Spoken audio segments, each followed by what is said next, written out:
السلام عليكم ورحمة الله وبركاته. ازيكم حبايبي؟ عاملين ايه؟ يا رب تكونوا بخير. النهارده هعمل معاكم محشي بتنجان وكرنب، وهعمل كمان كفته بالبصل المتكرمل. انا عملتها معاكم قبل كده. اول حاجه هنا لتغلية المحشي بحمر البصل في زيت،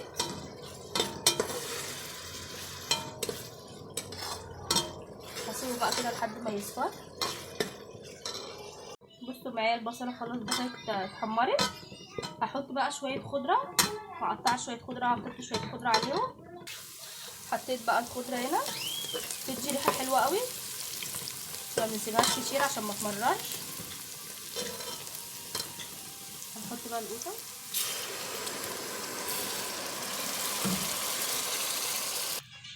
هحط بقى كمان 2 ماجي،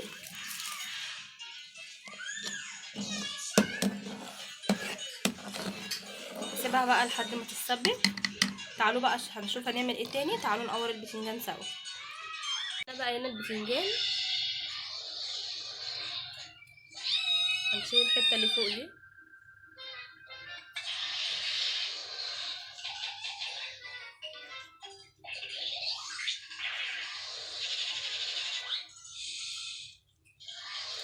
انا بحبه يعني يبقى جلد بس، مفيهوش من جوه اي حاجه.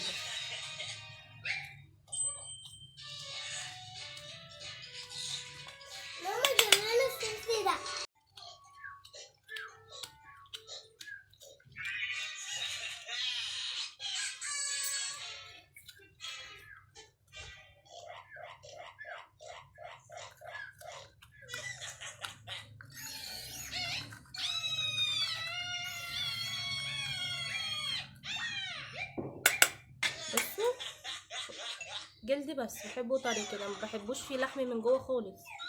هكمل بقى كده بنفس الطريقه وارجع لكم تاني. التسبيكه خلاص خلصت، سبكت.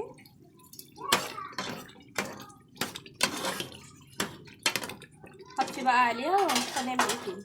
بقى هنا ايه توابل، حطيت نعناع وحطيت فلفل اسود وحطيت شويه كمون صغيره وحطيت ملح طبعا حسب الرغبه. هحط بقى هنا ايه تاني، هحط الخضره وهحط الرز. حطيت بقى هنا الرز والخضره، وحطيت كمان معلقه فلفل احمر مطحون كبيره. تعالوا بقى نحشي.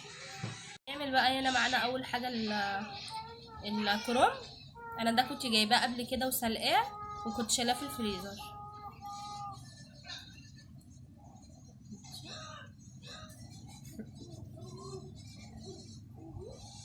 بالشكل ده.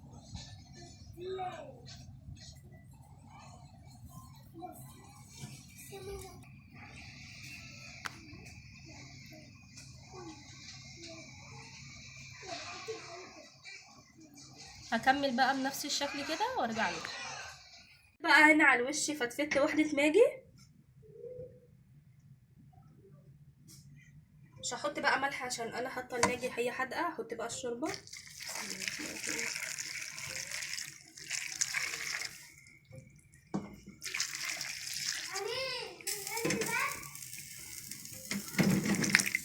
هولع بقى عليها،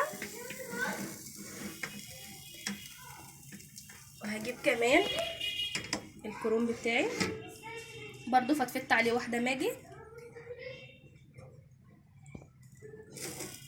احط الشوربه برضو. بسم الله الرحمن الرحيم.